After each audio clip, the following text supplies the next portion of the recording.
በትናንትናው ዕለት ምሽት ላይ ከአዲግራት ደቡባዊ ምስራቅ 43 ኪሎ ሜትር የመሬት መንቀጥቀጥ ተከስቶ በርካታ አካባቢዎች ላይ ንዝረቱ መሰማቱ ተመልክቷል።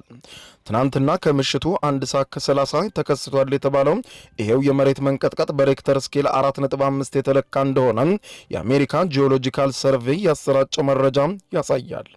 የመሬት መንቀጥቀጥ ንዝረቱ ከተሰማባቸው አካባቢዎች አንዷ የትግራይ ዋና መዲና መቀሌ ስትሆን ንዝረቱ በተለይም በፎቅ ህንፃዎችና አስፈሪ ስሜት እንደነበረ መገናኛ ብዙሃን ዘግበዋል።